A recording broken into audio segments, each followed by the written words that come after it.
Had to take one. So, but I'm better today, and I'm back here on the job. On the job. Uh, let's see. Put that right there. I'm trying to get it right for the peoples. So when it goes out, it'll be right. It'll be just right. But yeah, so everything's good. Did some walking over the weekend, and I walked 2 days, Saturday and Sunday. I walked 3.9, so I walked 7.8 miles over 2 days. So that was pretty good. And yeah, just trying to get this weight up, man. Hey, what's going on? How you doing? Just trying to get this weight off, trying to keep it off. Lifestyle change. A legendary announcer named Doug Banks died yesterday from complications of diabetes, and an incredible man, incredible announcer, but just a magnificent man. He was a great mentor to a lot of people, and a great teacher of a lot of people who lived and breathed the business of radio. And he was only 57 years old, and that's just too young. Kind of a wake-up call to do something. So. Of course, I've already been working on it. Haven't been doing the Slim for Life thing. The thing is, though, with Slim for Life is that, I'm not going to be on Slim for Life forever. So, I got to make some changes in my lifestyle as far as how I eat food. I remember Brandy saying she used to, what she say? I used to live to eat. Now I eat to live. Which is pretty, I don't know, something that has always stuck with me. She said that years ago, too, so. All right, going in, so gird your loins.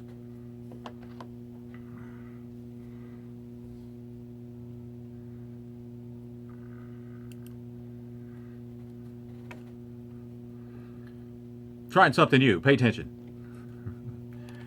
That's Joe on Smooth R&B 105.7. Smooth Ride Home with Tony Scott. Time for Tony's Tea. A look at some entertainment headlines that grabbed my attention today. Maxwell has announced a summer tour that's going to start in Tacoma, Washington on June 16th.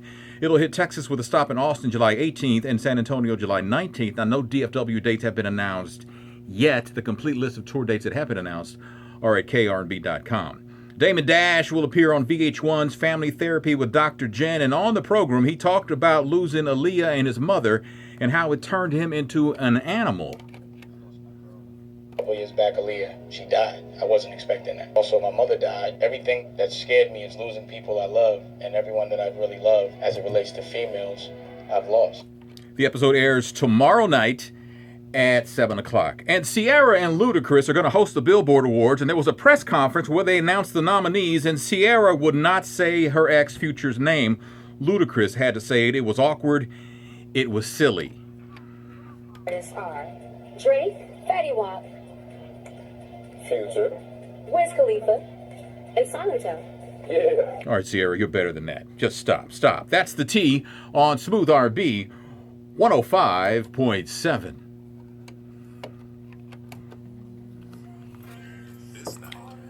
Yes. Let me move this over here a little bit for Facebook, get a better angle there. So there you go. So I was thinking, Ciara refusing to say Future's name as they announce nominees. Come on, man, you're better than that. You're better. Be mature. Grow up. Good Lord. I think a lot of Ciara. I think, first of all, she's talented. She's beautiful. She made a great choice with Russell Wilson. I wish them nothing but happiness. But you can't. It is what it is, Ciara. It is what it is. Future is your ex. He's your child's father. Just go with it. She could still say his name. There may be a lawsuit or something going on there, but she could still say his name. All you got to do is say the nominees are what she said, so-and-so, Fetty Wap, Future, and keep it moving. She ain't got to say Future, my baby daddy, my ex, that son of a bitch. She ain't got to say all that. She ain't got to go there. Just say Future. Good Lord. That's your child's name. Stop. Just stop. That's just silly. That's just silly. Maxwell tour dates. I didn't see any in St. Louis, and there's none here in Dallas yet. There's a couple of stops in Austin and San Antonio. There's a couple of open dates around that time, so they could slide a DFW in there, or maybe even a Houston, or both. So, DFW and Houston are not even on the list of dates so far. That's a lot of money to leave on the table. So I imagine one or both of them will be announced. I didn't see anything for St. Louis. Has anything been announced for St. Louis? That I don't know. And Dame Dash is going to be on this family therapy with Dr. Jen on VH1 tomorrow. And, he's talking about the pain of losing Aaliyah and losing his mom, where he says that, losing both of them is hard because the two most important women, the two women he loved the most in his life, they both died. Aaliyah, who he had plans to marry, and his mother. And, we all take death different ways. We all mourn and cope in different ways. And watching it, you can just see the pain in his eyes. And he says losing both of them turned him into a monster. And it doesn't excuse behavior because, you know better, you're old enough. But pain is pain. Pain is real. And unless you know that, unless you've been down that road, I've lost my father.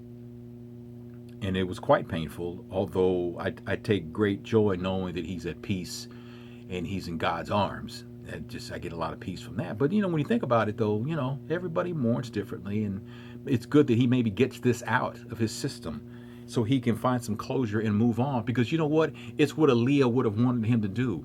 And it's what his mom would have wanted him to do. He needs to look at it from that aspect. They wouldn't want him walking around this earth in the pain that he obviously is in. Nobody wants to see anything like that. So just one of those things. And then over the weekend, this thing that happened with Will Smith from the New Orleans Saints, not the actor, rapper, the football player, or not the baseball player. There's a baseball player named Will Smith. The football player named Will Smith played for the Saints. He was shot and killed. And apparently he was singled out. Is that the deal? The first story I saw was the guy who shot him was mad because he saw this man having a meal or meeting with the guy who killed his father. And then I saw a story that said, no, that's not it. It was a hit and run thing. So I don't know. I don't know what it is. It's a sad thing, though. The violence. And see, here's the thing. Okay, so we'll say again, the gun thing, right? And the gun thing, we got to get these guns off the street. Well, you know what? The guns that we have to get off the streets have nothing to do with the NRA. Let's just be honest about it. Let's just call it what it is. The guns that are out there on the streets that are wreaking havoc in our communities, all this crime, those are not the guns the NRA has. Those are the guns that are out there and have bodies attached to them. We have to find a way to get those guns off the street.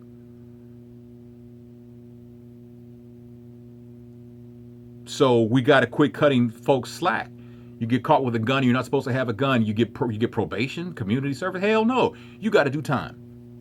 You're going to have to do time. Just because you were caught with a gun and you didn't have license to carry one, or you're a convicted felon, you're not supposed to have a gun. You get caught with that, you got to pay the price. It has to be that way. We're going to have to be that because we got to take steps, because the guns that are bought at gun shows, those are not the ones. Minimum 5 years, you're saying, Little City, for people who get caught with guns who ain't supposed to, who don't have permits to carry guns? I don't have a problem with that. I don't have a problem with that. And the NRA shouldn't have a problem with that either, because we don't want your guns. Because by and far, members of the NRA are upstanding people when it comes to doing the right thing to be able to possess a gun. They've got permits and stuff like that. We don't want them guns. We want them guns that are in the streets killing people every day. Those are the ones. Now, understand, there are people who get guns through the NRA and they go and commit mass murder, and that's horrible too. But by and far, the guns that are causing all this pain in our country are the guns that are in the streets. No ifs, ands, or buts, huh, Little City? No, what did he say? He snatched out, he pleaded out, no pleading, no deals. There has to be mandatory minimums. There has to be a mandatory minimum. So if you get caught with a gun and you didn't have the permit for it, you have to do. It's mandatory that you do a 5-year bid. That's what Little City's saying. Bring me the paperwork. I'm co-signing that tonight, Little City. I'm going to co-sign that tonight. That's a great point. And I think that's where it needs to be. Where we are. Because if we're being honest, the guns that are wreaking havoc, like say in Chicago, they ain't got squat to do with the NRA. It doesn't have anything to do with gun rights. It has nothing to do with gun rights at all. It just doesn't. It doesn't. The gun that killed Will Smith of the New Orleans Saints, that had nothing to do with gun rights. The right to bear arms. That had nothing to do with that. Nothing. That's just keeping it real. I'm just being completely honest with you. I just don't see that.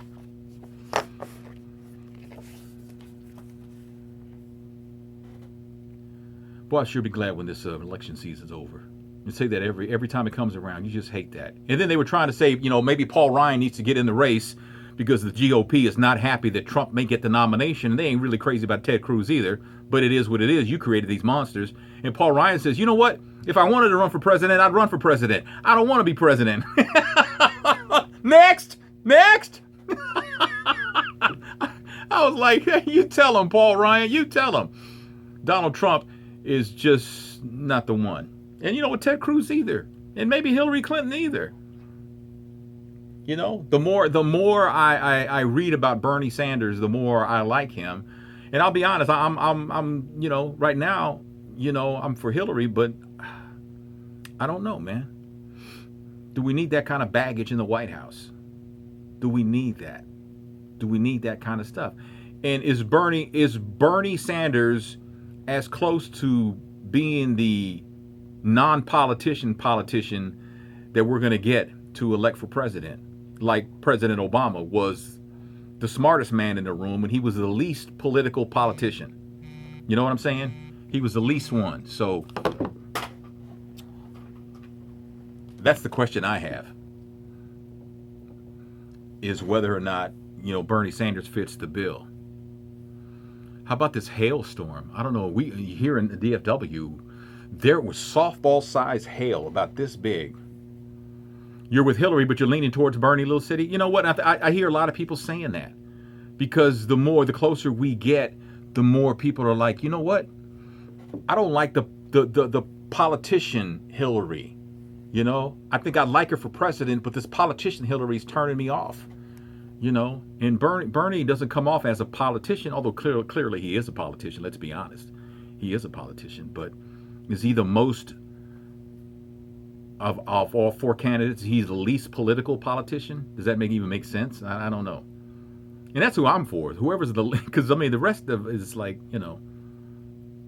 we don't need a president. Well, you know what? Somebody's got to be in charge. There's got to be one person in charge.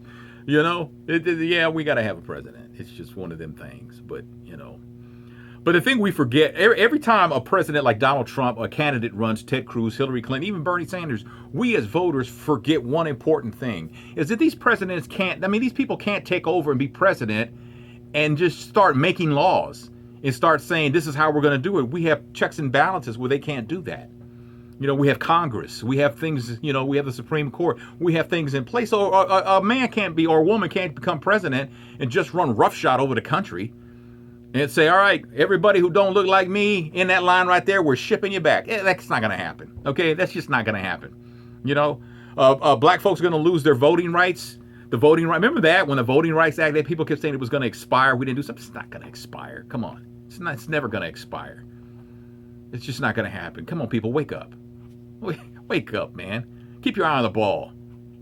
Keep your eye on the ball. The eye on the ball is who's the best person to be a president. Yeah, checks and balances. It's like, we have to have that. We're just saying a dictatorship where a dictator can dictate, we're going to ship all the Mexicans out of this country. It's not, you can't, no. We don't have that in this country. And we forget about that. We forget these people who are like, yeah, Trump, build the wall, No. No. Now you're being silly. Now quit. You're looking silly. Stop. Just stop. Just stop. Because now you're showing everybody, you're showing your ass. You're showing everybody who you truly are. And you need to not do that. You need to not do that.